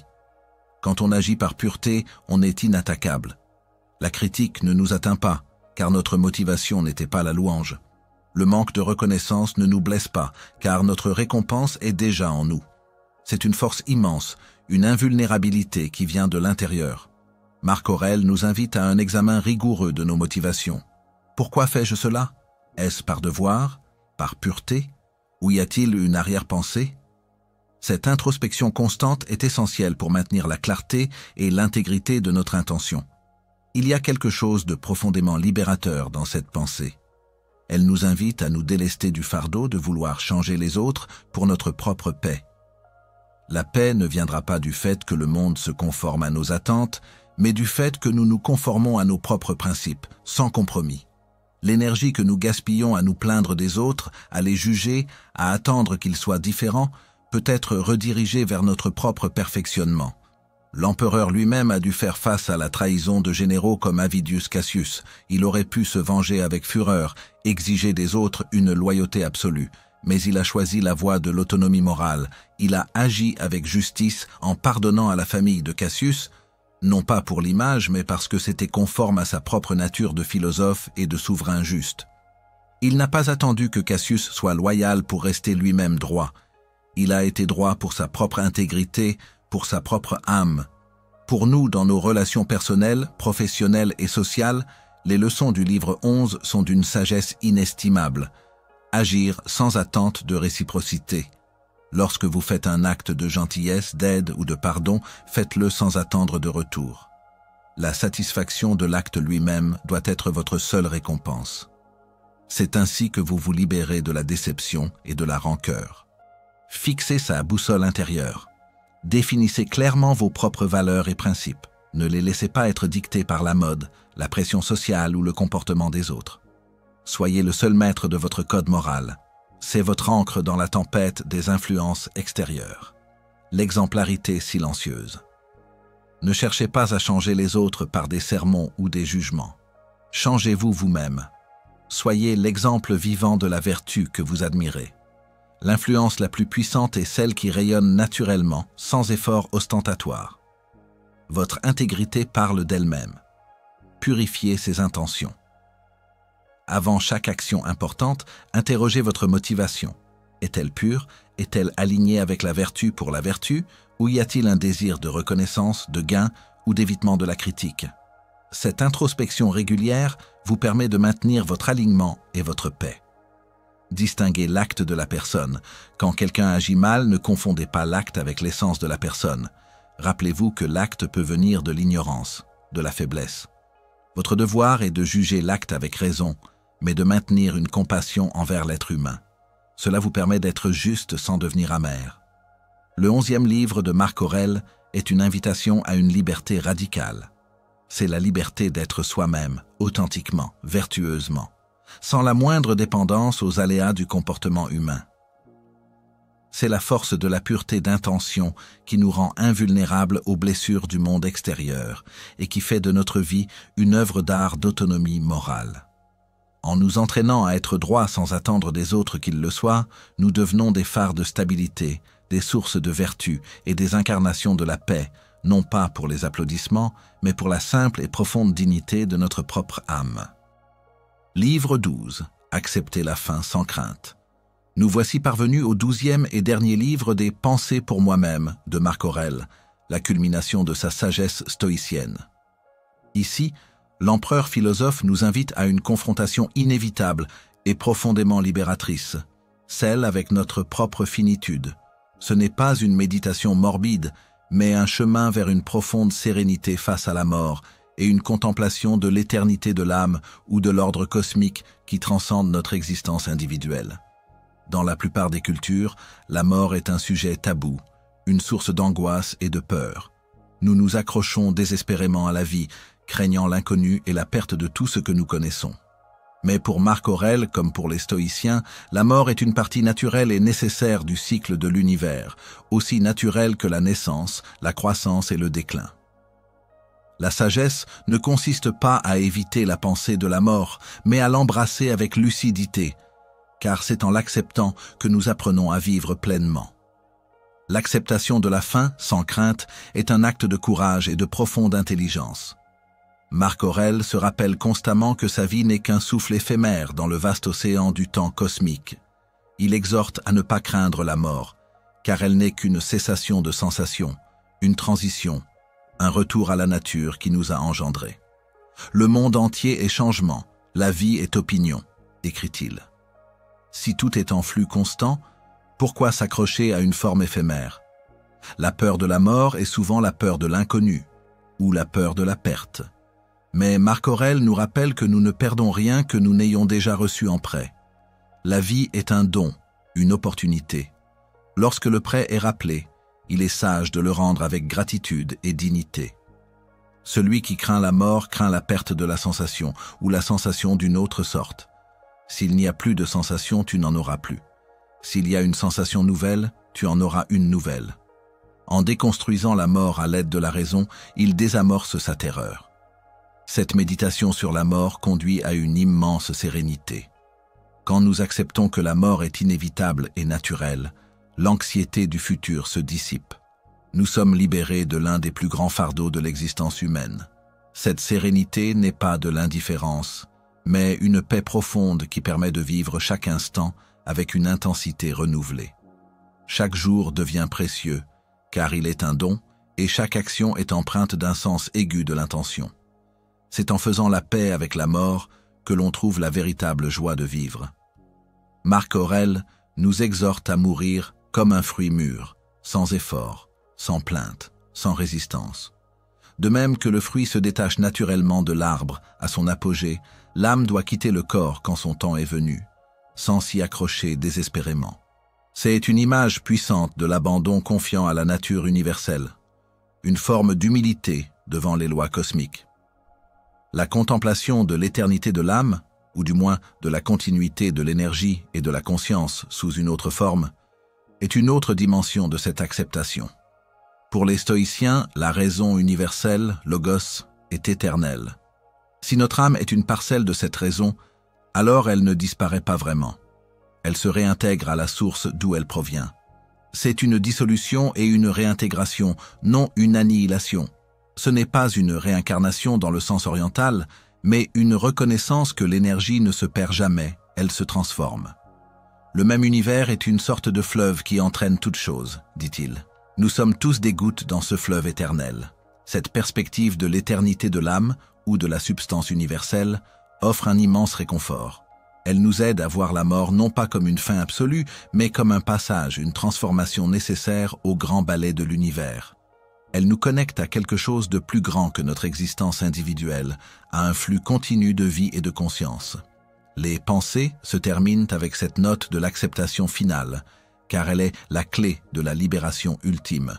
Si l'on a accepté la mort, alors on a accepté le pire que la vie puisse nous offrir, et tout le reste devient gérable. Les peurs de la vie quotidienne, la perte d'un emploi, la critique, la maladie, semblent insignifiantes en comparaison. La vie devient un terrain de jeu où l'on peut agir avec audace et intégrité, car la peur la plus profonde a été désarmée. L'empereur, malgré les périls constants auxquels il faisait face, maintenait cette paix avec la mort. Il vivait comme si chaque jour était le dernier, non pas avec frénésie, mais avec une conscience aiguisée de la valeur de l'instant présent et de la nécessité d'agir avec vertu. Sa fin fut d'ailleurs digne et sereine, en accord avec les principes qu'il avait tant médités. Pour nous, dans une époque où la mort est souvent cachée et niée, les enseignements du livre 12 sont une invitation à une sagesse profonde et courageuse. Méditer sur ta propre mortalité. Prends le temps chaque jour, même quelques minutes, de méditer sur le fait que ta propre vie est finie. Non pas pour générer de l'angoisse, mais pour inspirer la gratitude pour le temps qui t'est donné et pour te motiver à vivre chaque instant avec intention et vertu. C'est un puissant catalyseur pour te débarrasser de ce qui est futile. Accepter la finitude des choses et des êtres. Tout ce que tu aimes, tout ce que tu possèdes, toutes tes expériences sont transitoires. Entraîne-toi à les apprécier pleinement dans le présent, sans t'y accrocher avec angoisse. L'acceptation de leur finitude libère la joie de leur présence. La mort comme maître. Considère la mort non comme une ennemie, mais comme un maître spirituel. Elle t'enseigne l'impermanence, la valeur de la vie, l'importance de vivre avec intégrité. Que chacune de tes actions soit celle d'une personne qui pourrait mourir à l'instant, c'est-à-dire une action juste, noble et pleine de sens. Contempler l'éternité. Quelle que soit ta croyance, contemple l'idée que l'énergie, la conscience, la matière se transforment mais ne disparaissent pas. Tu es une partie d'un grand tout, et ton retour à la source est une continuité, non une annihilation. Cela te connecte à un sens plus vaste de l'existence. Vivre sans regret. Le meilleur moyen d'accepter la fin sans crainte est de vivre chaque jour de manière à n'avoir aucun regret. Agis avec courage, avec justice, avec tempérance, avec sagesse. Fais de ton mieux dans chaque instant. Ainsi, lorsque la fin viendra, tu pourras la rencontrer avec dignité et paix. Ce 12e livre n'est pas un adieu mélancolique, mais une affirmation puissante de la vie. En acceptant la fin, nous nous libérons. En faisant la paix avec notre propre mortalité, nous débloquons une source de sérénité et de courage qui transforme chaque jour en une opportunité précieuse. C'est le chemin des sages, qui savaient que la vraie liberté se trouve au-delà de la peur, dans l'embrassement humble et confiant du grand mystère de l'existence. Nous voici au terme de notre profonde exploration des Pensées pour moi-même de Marc Aurèle, un voyage qui nous a menés à travers les méandres de l'esprit d'un empereur philosophe, dont la sagesse résonne encore avec une force intemporelle à travers les millénaires. Nous avons découvert non pas un traité académique, mais un manuel de vie, un dialogue intime avec soi-même, conçu pour cultiver l'excellence humaine et la paix intérieure au cœur même de l'adversité. Ce périple a mis en lumière plusieurs grandes leçons qui forment le socle de la philosophie stoïcienne et de la vision du monde de Marc Aurèle. Nous avons commencé par l'importance cardinale de la gratitude envers ceux qui nous ont façonnés, reconnaissant que notre caractère est le fruit d'un précieux héritage moral. Puis nous avons appris l'art de se préparer à affronter la vie chaque matin, armé d'acceptation, de discipline et de lucidité face aux défis inévitables. L'empereur nous a ensuite invités à un profond détachement de l'ego et des distractions, en cultivant l'humilité, en cherchant le véritable sens de la vie et en exerçant une concentration inébranlable sur l'essentiel. Nous avons ensuite plongé dans l'acceptation du destin, une liberté qui découle de la compréhension que rien n'arrive par hasard, mais s'inscrit dans un ordre cosmique régi par une providence bienveillante, nous invitant au détachement des résultats et à la maîtrise de soi face à l'incontrôlable. Cette force intérieure nous a conduits à surmonter la paresse et à agir avec volonté, embrassant notre devoir et mobilisant notre énergie intérieure au service de l'humanité, sans plainte ni hésitation. La quête s'est poursuivie avec l'impératif de ne pas se laisser dominer par les passions, reconnaissant que le calme intérieur et le contrôle émotionnel sont le fruit de la raison et du discernement de nos jugements. Nous avons appris à trouver la paix au milieu du chaos en cultivant une stabilité inébranlable grâce à l'introspection constante. Marc Aurèle nous a ensuite élevés à une perspective cosmique, nous guidant à considérer la nature et l'univers comme notre guide, vivant en harmonie avec l'ordre universel et reconnaissant notre universalité avec tous les êtres. Le cœur de notre conduite éthique s'est révélé dans l'importance de la justice, de la tempérance et paradoxalement du pardon, nous invitant à une cohérence morale et une profonde compassion envers autrui. Enfin, nous avons touché au pouvoir du moment présent, apprenant à nous détacher du passé et à ne pas craindre l'avenir en nous ancrant dans l'ici et maintenant pour cultiver la clarté mentale et une tranquillité inébranlable. Et le dernier des mystères abordés fut celui d'accepter la fin sans crainte, rencontrant notre finitude avec sérénité en contemplant l'éternité de l'âme et le cycle incessant de l'existence. Alors, comment appliquer ces pensées dans notre vie moderne, si différente et pourtant si semblable à celle de Marc Aurèle? La réponse est dans l'action, non dans la simple contemplation. Ce livre n'est pas un manuel de théorie, mais un guide de pratique quotidienne. Chaque matin, nous pouvons choisir d'incarner ces principes. La gratitude pour les leçons reçues, la discipline pour embrasser nos devoirs, la lucidité pour discerner le réel de l'illusoire. Nous pouvons nous entraîner à la maîtrise de nos émotions, à l'acceptation de ce qui ne dépend pas de nous et à la concentration sur la tâche présente. Nous pouvons choisir d'être justes, tempérants et miséricordieux, non pas parce que le monde l'exige, mais parce que c'est la seule voie pour préserver notre intégrité et notre paix intérieure. Ce livre est une véritable école de sagesse intérieure. Il nous enseigne que la véritable puissance ne réside pas dans le contrôle des autres ou des événements extérieurs, mais dans la souveraineté de notre propre esprit. Il nous montre que le bonheur ne dépend pas des circonstances, mais de notre attitude face à elles. C'est une invitation à transformer chaque défi en une opportunité de croissance, chaque erreur en une leçon, chaque jour en une pratique de la vertu. Alors, je t'invite, toi qui as parcouru ce chemin avec moi, à ne pas laisser ces paroles résonner en vain. Prends les pensées pour moi-même de Marc Aurèle et fais-en ton propre guide. Relis-les, médite-les et surtout, applique-les. Commence dès aujourd'hui à t'exercer toi-même à la maîtrise de tes pensées, à la culture de la vertu dans chaque acte, à la recherche de la paix au milieu de l'agitation. Ne remets pas à demain ce que tu peux faire maintenant pour devenir une meilleure version de toi-même.